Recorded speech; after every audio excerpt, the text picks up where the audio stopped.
investir votre cœur pour Dieu dans la jeunesse et le regretter dans la vieillesse. Impossible. Ce n'est même pas possible. Impossible. Et je veux dire aux parents, une des prières que vous devez faire par rapport à vos enfants, c'est vraiment qu'ils retrouvent la voie du Seigneur. Le meilleur don que vous donnez à votre enfant, ce n'est pas un iPhone 15, ce n'est pas un iPhone 17, ce n'est pas l'envoyer dans les écoles françaises, les écoles américaines. Non, parce que souvent ils vont apprendre à parfumer la drogue. Vous devez enseigner la Bible à vos enfants, la parole de Dieu à vos enfants. Donne-moi ton meilleur amen. Il faut enseigner la parole de Dieu à vos enfants. J'ai dit aux jeunes, n'épouse pas une femme qui ne connaît pas la Bible, parce qu'elle va mal allaiter ton enfant. Moïse n'a pas été allaité par une Égyptienne. Il a été allaité par sa mère. Donc la mère doit être à même de donner à son enfant la parole de Dieu. La Bible n'est pas comme le fait que tu aies de grosses fesses et que tu aies de gros seins. Mais ce n'est pas un problème. Ce que Dieu veut, c'est que tu aies une grande foi dans ton cœur en tant que femme. Donne-moi ton meilleur amen. Et que tu sois même d'enseigner la parole de Dieu à tes enfants. Asseyez-vous ici, on va lire la Bible. C'est de ça qu'il s'agit. On va lire la Bible.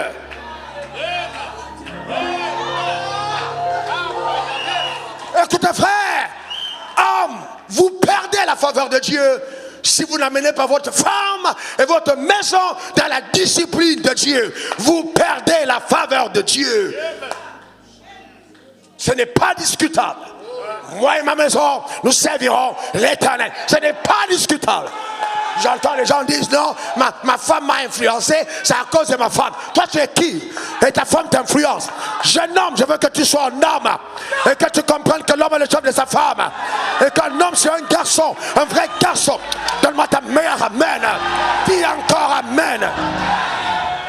Un homme n'est pas un oubi.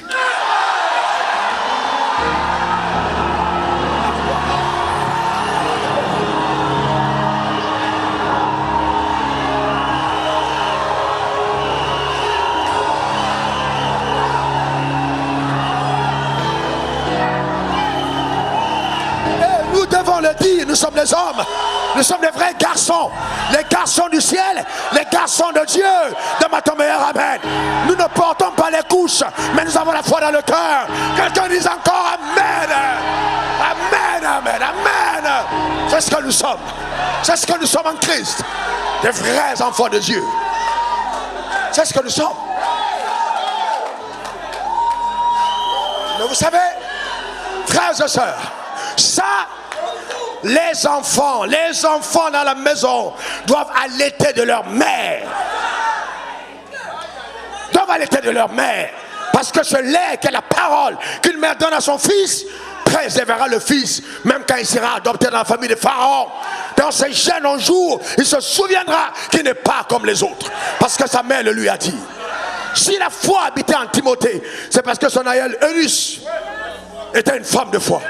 Et que sa mère aussi était une femme de foi. Elle a transmis la foi à Timothée. On veut voir des vraies femmes. Est-ce que vous comprenez de quoi je parle? Une vraie femme, ce ne sont pas les mèches, ce ne sont pas les talons, ce ne sont pas les make-up, mais c'est une femme qui est capable de parler le langage de la parole de Dieu. Alléluia. C'est ce que nous sommes en Christ. C'est ce que nous sommes. Et nous devons le prouver.